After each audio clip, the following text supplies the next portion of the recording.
Hi, welcome to today's video. So today's video is basically my final video in my installment, the final installment in my video series that I've been doing, where I've been talking about the best of 2024, the best cream blushes, the best powder blushes, the best bronzer, the best highlighter, and finally we're down to lipsticks. Now I did try a lot of lipsticks in 2024 and decided that maybe I should just do a ranking video just talking about the high-end lipsticks that I picked up. I did try out 5 different high-end lipsticks and I thought this would be more fun trying to rank a pretty similar price range group of products versus mixing in the K-beauty, the drugstore, and the high-end and everything together, because I think it would be really hard for me to try and rank, because the price does play a role when it comes to lipstick. At least for me, I personally think a lot of drugstore lipsticks are really good, as well as a lot of K-beauty. In fact, for me, lip products, I personally feel you get the best value for money when you go to, buy it, buy any K-beauty brand.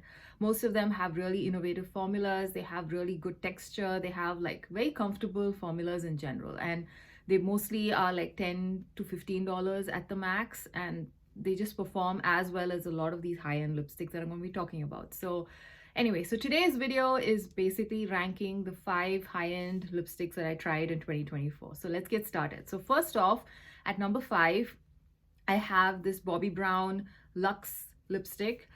I don't know, I just don't like this formula so much. Initially, I have this in the shade Afternoon Tea, and this is from their limited edition collection, the holiday collection 2023.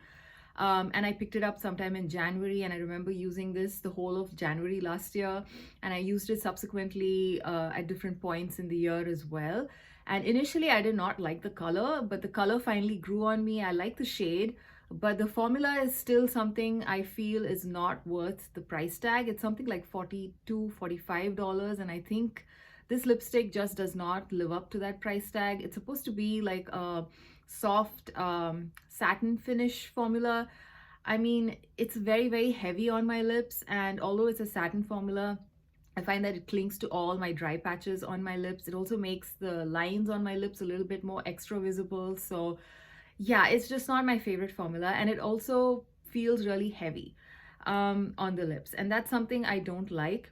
Like, you actually feel like you've put on lipstick, and I generally don't like that feeling so much. I like to have lip products which feel lightweight and it almost feels like you're not wearing anything, and this is not like that. So this is what Afternoon Tea looks like, and like I said, it's a pretty nice shade. It's kind of like a peachy brown, and it goes well with, it's kind of like a very neutral everyday shade, at least for my skin tone, and I like that. But again, the formula is just not worth it.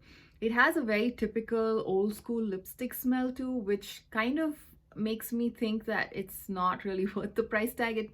It kind of reminds me of old school drugstore lipstick. So yeah, that's another thing. And even the formula, nothing innovative about it. It doesn't feel luxe in any way, the formula at least. The packaging is nice, but again, it's not super weighted either. So again, I don't know, I wouldn't call this luxe in any way, at least not $45 luxe. Yeah, so this was in limited edition packaging, but I think this particular shade is available in the normal packaging as well.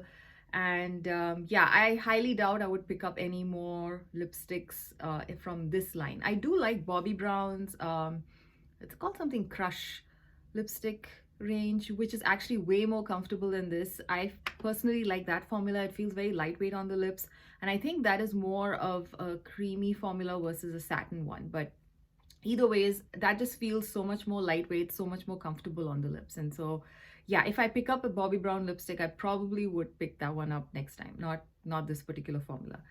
Now at number 4 is the YSL, it's called the Rouge Pour Couture, the bold lipstick. And this is also supposed to be like a satin formula with very bold pigment. I have this in the shade number 16. I think it's something rosewood. I'm not sure exactly what it's called, but it's number 16 because that's all that's there on the tube. This is basically the lipstick that I have on my lips right now. It's a very nice neutral pink lipstick which you can wear with anything, and I kind of like the shade, but I don't like the formula. This is again a satin formula, and it's pretty creamy for a satin formula. It's actually the most creamy one out of all the satin formulas that I tried. But I just don't like the scent. It has a very, very strong scent, which I just don't like. And I think a lot of YSL's lipsticks do have this scent. So if you generally don't like the scent of this, I think you might not really like any of the YSL lipsticks.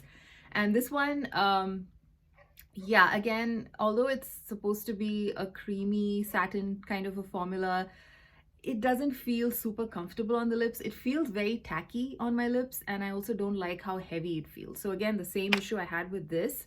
But the only reason why I put this like one level above this one is generally I kind of like the shade a little bit more than that one. And also I find that this does not highlight the fine lines on my lips as much as the Bobbi Brown one. So it's basically two things, but primarily the fact that it does not highlight the fine lines on my lips is basically why this is one step ahead of the Bobbi Brown one. And this one I think is also priced at something like $45. This one gets a lot of negative points from me for having really cheap, flimsy, plasticky packaging. Like, it is really, really cheap. In fact, I think I would prefer the packaging of this one to this one.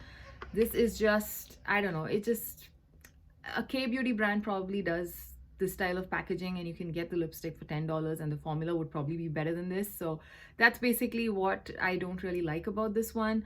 I remember the old days when YSL lipsticks used to actually be very beautifully packaged, heavy weighted packaging, and the formulas were also much nicer. Like, I'm talking like 10 years back. This one, no, the packaging is very, very cheap. Like, you can actually hear how plasticky it is. The base has like real minimal weight, and this is like $45, or actually $48. I think recently I checked the price. This is like $48, and I definitely would not buy this for $48. So yeah, this is something again which I would never repurchase. So yeah, this is at number 4. And at number 3, I have this Gucci lipstick. Now this is the Gucci, this is also a satin formula. What is it exactly called? Yeah, it just says satin lipstick out here, and I have this in the shade Isabel Rosewood. Now this is a very dark rosy brown nude. I really like the shade. It does pull a little bit dark than what I would actually like a nude lipstick to look like on me. So I don't really reach for this all that much because of that, but you can still wear it every day. And yeah, it's just like a little bit more of a pronounced brown nude, at least if you have my skin tone. This particular formula is very nice. I really like how lightweight it feels. It does not highlight any of the fine lines on my lips. I also find that the staying power is pretty decent. Both of these lipsticks, I forgot to mention the staying power. Both of them are pretty decent. I find that the Bobbi Brown one does, as the day goes by, it does kind of dry my lips out. So that's something, again, the reason why it's like at number 5.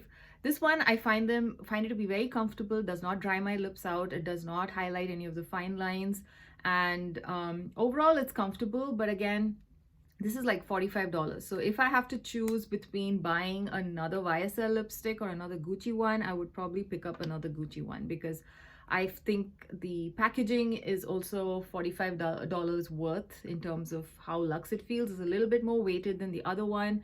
This one, again, doesn't feel like too much of a cheapy plastic, unlike the YSL one. And overall, I also like the design. I find this particular gold packaging to be quite nice.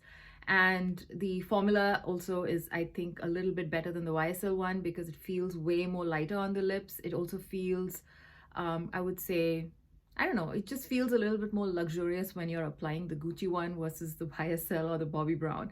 I think part of it has got to do with how this is a little bit more weighted than the other two in terms of the packaging, and also the formula also feels much more nicer than the other two. Yeah, so yeah, overall this is like middle of the road for my ranking, because the other two lipsticks that I'm going to be talking about right now are much more fun to use for me. I really enjoy them way more than this one, so that's why this is kind of at number 3. But yeah, as is, if you ask me if I would pick up any more shades from this line, I would, because I like the formula. So that's the Gucci one. Now at number 4, sorry, at number, sorry, this is number 3. At number 2 is basically this one from Valentino. I think this is kind of like a newer release. I think they released it in the last 6 months or so, the last half of 2024. This is the Valentino, I think it's called the Spike Valentino lipstick, and this is supposed to be a matte formula. Now, I am someone with dry lips, and for someone with dry lips to rank this one above the other 3 satin formulas means this is something really amazing, and it is. I really, really love this particular formula. It is a very creamy, full pigment, and one swipe shade, kind of one swipe, you get full color on your lips kind of a shade. Kind of a formula, and it's extremely comfortable. You feel like you're not wearing anything, and it does not highlight any dryness on my lips. It does not cling to the fine lines. It does not highlight any of the fine lines, doesn't cling to dry patches. Very comfortable to wear. It has very good staying power. I do notice that, I mean, of course, if you eat with this lipstick on, a significant amount of it is going to be like going off, but I find that even when it wears off quite evenly, so it does not look awkward. It just looks like the color has kind of toned down a bit on your lips, so I really like that about it. And like I said, my biggest plus is that you almost feel like you're not wearing anything, so I really, really love the formula. So this is also kind of like a refillable mechanism, so that's one thing I don't like about this lipstick. I find that this thing, the refillable component, does not really click in that well. So every time I take to use this, I feel like every once in a while I feel like it just comes off. So that's kind of a small little hiccup with this formula. The packaging is of course very much Valentino style.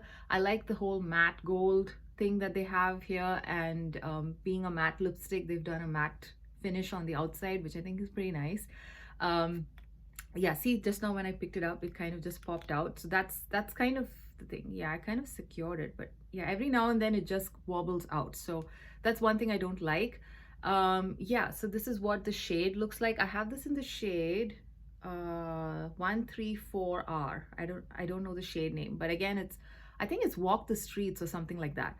It's called anyway, the number is 134R, and it's a beautiful shade. And yeah, it's basically one of my most used shades in the last 6 months.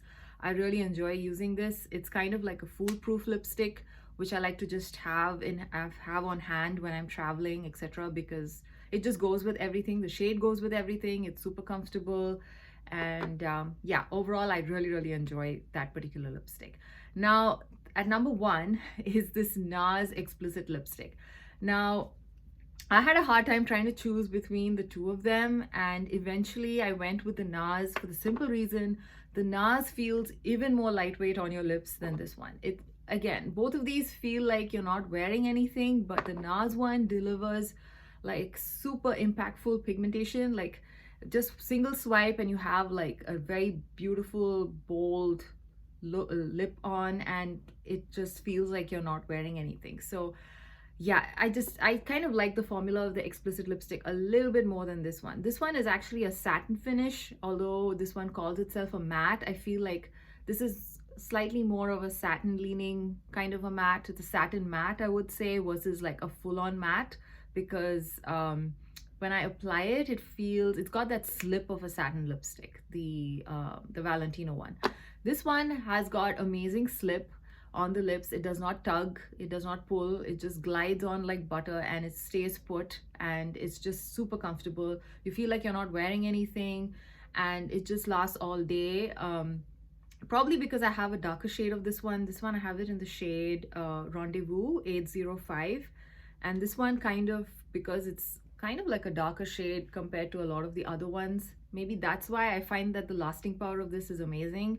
At the end of the day, it's still there, and it looks pretty even, and there's like no major fading of the color itself, especially if you haven't been, eating much. It just stays put. So overall, I love the formula of this and how comfortable it is. I think this is probably the cheapest, come to think of it. This is probably the cheapest one out of all of these lipsticks that I talked about today, and it's at rank number 1. This I think is like $40. This is something like, again, $42 to $45, and all of these are like the same, 42 to 45. So this is like $40, probably like a couple of dollars cheaper than the others. And I personally love this formula, and I might just pick up you know, more shades in this line. And also, yeah, and also these two, both the Gucci and the Valentino, I would definitely pick up more shades if I feel like it, because I really like the formulas. And the Nars one as well. So the Nars one, I have this in the special edition packaging. This was actually their holiday packaging. This was the lipstick that I bought like just in December, and the whole of December I've been using this. This color is also kind of pretty, you know, on point for December. It's kind of like a reddish brown, which goes very well if you have a warm tone complexion. And yeah, the formula just was amazing. I actually bought this not really expecting much, so it kind of blew me away when I finally used it, because it was so comfortable to use and it just looks so pretty on. So yeah, so this is a number one for me. And yeah, I hope you enjoyed this video, and I hope you found this entertaining in some way. I will see you again in another one. Bye.